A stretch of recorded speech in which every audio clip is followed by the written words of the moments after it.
कथेचं नाव आहे डेंजरस इश्क भाग 30. आरवीची जीवघेणी भीती आणि प्रेमाची कबुली. जुनूनला त्या गर्दीत पाहून आरवीच्या जीवात जीव आला, पण त्या अपघातातील मुलीला पाहून आरवी ज्या भयाने ग्रासला होता ते अजून ओसरलं नव्हतं. त्याला क्षणभर असंच वाटलं होतं की ती मुलगी जुनून आहे. काळजाचा ठोका चुकला होता आणि शरीर भीतीने गोठलं होतं. त्याने काहीही विचार न करता जुनूनला आपल्या बाहूंमध्ये गच्च ओढलं आणि आपल्या छातीशी कवटाळलं. जुनून पूर्णपणे गोंधळून गेली होती त्याच्या या अचानक झालेल्या हल्ल्याने. तिने आरवीच्या विळख्यातून सुटण्याचा खूप प्रयत्न केला, पण आरवीने तिला इतकं घट्ट धरलं होतं की तिला त्याच्या काळजाची वेगाने होणारी धडधड स्पष्ट जाणवत होती. ती मुलगी जिला ट्रकने उडवलं होतं तिला लोकांनी हॉस्पिटलमध्ये नेलं आणि गर्दी पांगली, पण आरवी मात्र अजूनही पुतळ्यासारखा जुनूनला मिठी घेऊनच रस्त्यावरच उभा होता. गाड्यांचे हॉर्न वाजू लागले तेव्हा जुनून दबक्या आवाजात म्हणाली, "सोडा मला मिस्टर गँगस्टर. काय करताय तुम्ही? आपण रस्त्यावर आहोत. लोक काय विचार करतील आपल्याबद्दल?" आरवीचा श्वास अजूनही जोरजोरात चालत होता. तो तशाच स्थितीत म्हणाला, "आय डोंट केअर. मला कोणाचीही पर्वा नाहीये. मी तुला स्वतःपासून लांब करणार नाही." जुनूनची अस्वस्थता वाढली आता. ती म्हणाली, "अहो सोडा ना. जर तुम्हाला असंच मिठीत धरून ठेवायचं असेल तर घरी गेल्यावर ठेवा, पण इथे सगळ्यांना त्रास होतोय." ती थोडी बाजूला झाली तेव्हा आरवी भानावर आला. लोक त्यांच्याकडे विचित्र नजरेने बघत होते. एका माणसाने तर टोमणाच मारला, "खूपच रोमॅन्स सुचतोय वाटतं, पण हा सगळा घाणपणा घरी जाऊन करा ना. रस्त्यावर का करताय?" हे ऐकताच आरवीचा पारा चढला. त्याने क्षणात आपल्या कमरेची बंदूक काढली आणि त्या माणसाच्या कपाळावर धरली. तो गरजला, "गोळी न चालवता जिंब बंद होणार की टाळक्याचा वेध घेऊ?"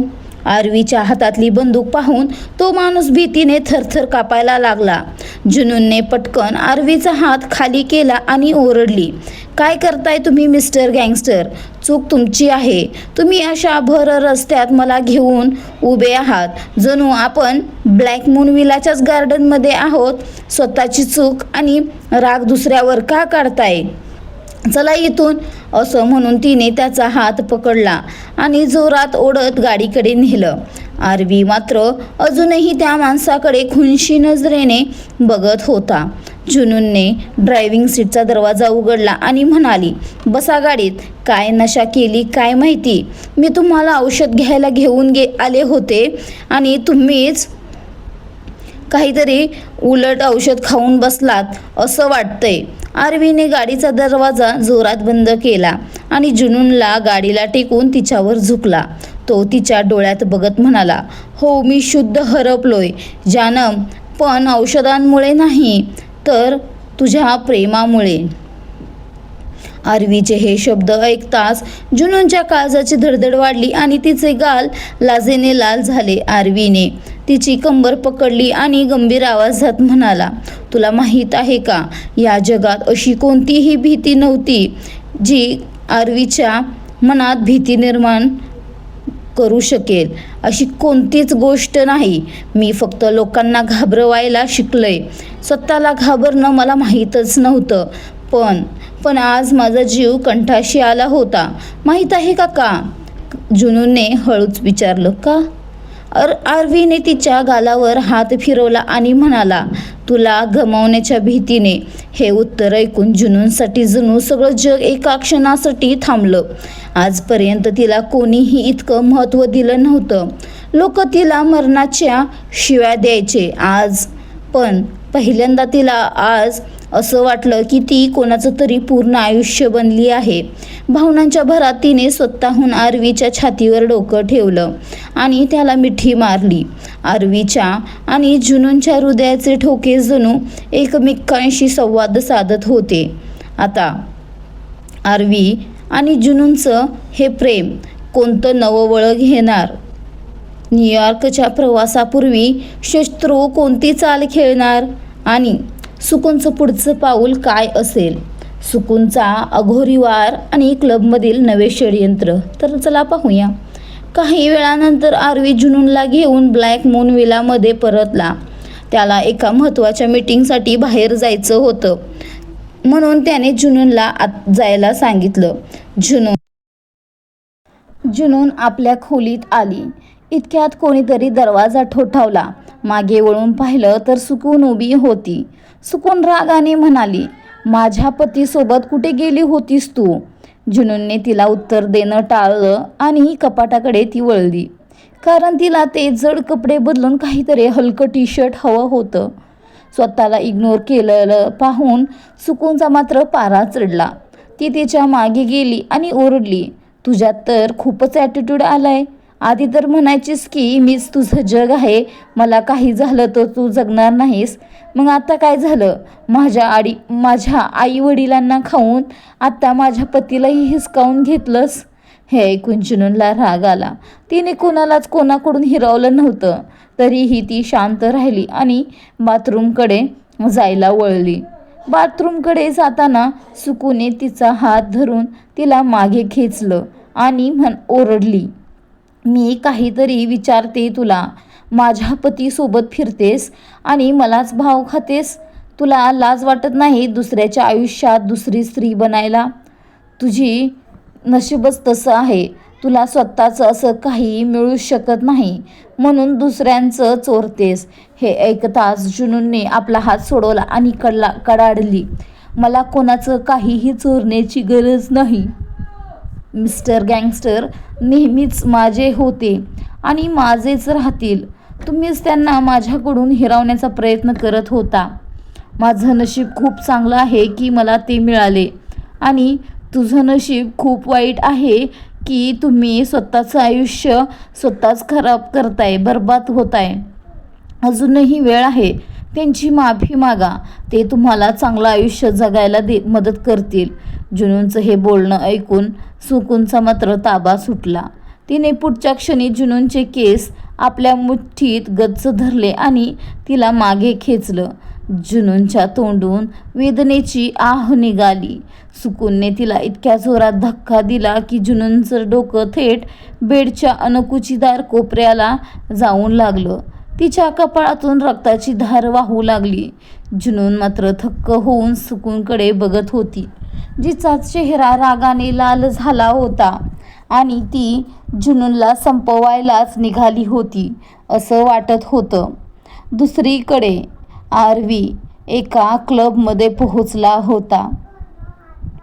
तिथे रशियाहून आलेले मिस्टर जॅक्सन त्याचीच वाट पाहत होते. ते आरवी त्यांच्यासमोर जाऊन बसला आणि त्यांच्यात एका मोठ्या डीलबद्दल चर्चा सुरू झाली. पण तिथेच कोपऱ्यात लावण्या आपल्या मैत्रिणीसोबत छायासोबत उभी होती. लावण्याला माहीत होतं की आरवी आज इथे येणार आहे. तिचे इरादे आरवीच्या डीलबद्दल नव्हते, तर काहीतरी भयंकर करण्यासाठी ती तिथे आली होती. क्षितिजच्या सांगण्यावरून ती आता आरवीच्या आयुष्यात कोणतं नवं वादळ आणणार होती हे पाहणं महत्त्वाचंच होतं. आता जखमी जुनून स्वतःला सुकूनपासून वाचवू शकेल का? आरवीला वेळेत घरी पोहोचता येईल का? आणि लावण्याचा तो क्लबमधील काळा प्लॅन काय आहे तर जाणून घेऊया चला. आरवीची धुंदी आणि लावण्याचा काळा डाव. छाया लावण्याकडे बघतच म्हणाली, अगं हे ठिकाण खूपच महागडं आहे. मला नाही वाटत की आपण इथे एक ड्रिंक तरी अफोर्ड करू शकू. तुझे डॅड तुला खूप लिमिटेड पॉकेट मनी देतात ग. लावण्या हसून म्हणाली, काळजी नको करू, आज आपण हा अख्खा क्लब विकत घेऊ शकतो. इतके पैसे आहेत माझ्याकडे, कारण आजची ही पार्टी कोणीतरी स्पॉन्सर केली आहे. फक्त बदल्यात एक छोटंसं काम करायचंय. असं म्हणताना तिची तिरकी नजर समोर बसलेल्या आरवीवर होती.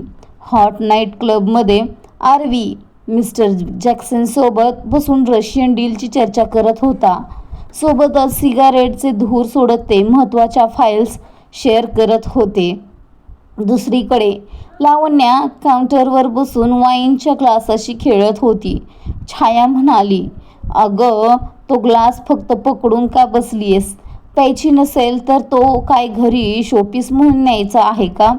लावण्या कुत्सितपणे हसली आणि म्हणाली, नाही ग, ही वाईन मी पिणार नाही, तर कोणीतरी खास पिणार आहे. असं म्हणत तिने आपल्या खिशातून 2 गोळ्या काढल्या आणि त्या ग्लासात टाकल्या. छायाचे डोळेच विस्फारले. ती जोरात ओरडली, हे काय करतेस तू? कोणाला लुटायचा इरादा आहे का काय तुझा? मला श्रीमंत व्हायचंय, पण चोर नाही. लावण्य हसली आणि म्हणाली, मी चोर नाहीये ग, पण आज कोणाचं तरी खूप काही लुटलं जाणार आहे हे नक्की. लावण्याने तो ग्लास वेटरच्या बाजूच्याच वेटरच्या ट्रेमध्ये ठेवला आणि सोबत काही नोटाही सरकवल्या. वेटरकडे पाहून लावण्याने आरवीकडे इशारा केला. इशारा मिळताच नोटा खिशात टाकल्या आणि ट्रे घेऊन आरवीच्या टेबलकडे गेला. आरवी या क्लबमध्ये नेहमी यायचा, त्यामुळे तिथल्या स्टाफवर त्याचा विश्वास होता. त्याने काहीही विचार न करता तो ग्लास उचलला आणि एका दमात रिकामा केला. त्या ड्रिंकमध्ये काहीतरी मिसळलं असेल असा विचारही त्याच्या मनाला शिवून गेला नाही. आरवी जॅक्सनला म्हणाला, उद्या सकाळपर्यंत पेमेंट पोहोचवा, मग माल डिलिव्हर होईल. त्यानंतर तुमची सुरक्षा तुमची जबाबदारी असेल. जॅक्सनने हात मिळवला आणि तो तिथून निघून गेला. जॅक्सन गेल्यावर मात्र आरवी उठायला गेला, पण अचानकच त्याचं डोकं भणाणलं. समोरचं सगळं जग त्याला धूसर दिसू लागलं. डोकं धरून तो सावरण्याचा प्रयत्न करत असतानाच एक मुलगी त्याच्यासमोर आली आणि म्हणाली, मिस्टर गँगस्टर. आरवीला तिचा चेहरा स्पष्ट दिसत नव्हता, पण तिने मिस्टर गँगस्टर म्हणताच त्याला वाटलं की समोर जुनून उभी आहे. त्याने हसून तिच्या कमरेभोवती हात टाकला आणि म्हणाला, जानम, तू इथे? तुला क्लबिंगची आवड आहे हे मला नव्हतं माहीत.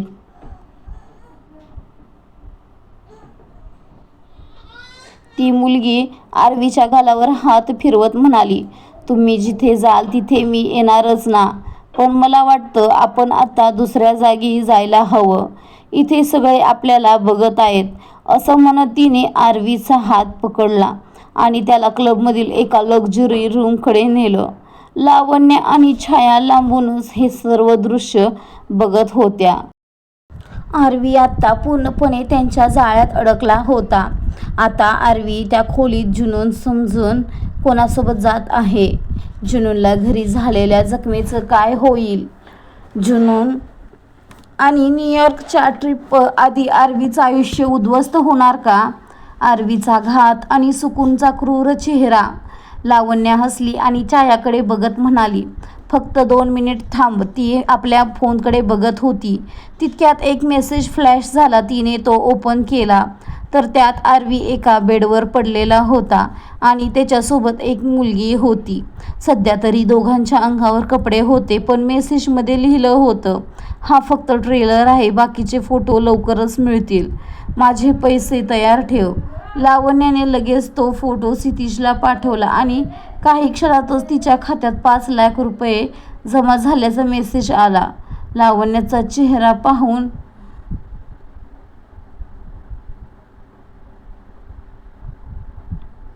लावण्याचा चेहरा आनंदाने चमकू लागला. छाया आश्चर्याने म्हणाली, अगं, तुझी काय लॉटरी लागली आहे का? लावण्या तिचा हात पकडून म्हणाली, लॉटरी समज. चल आता शॉपिंगला जाऊया. दुसरीकडे आरवीसोबत जी मुलगी होती तिचं नाव क्यारा होतं. ती क्लबमध्ये डान्सर होती आणि तिला पैशांची खूप हाव होती.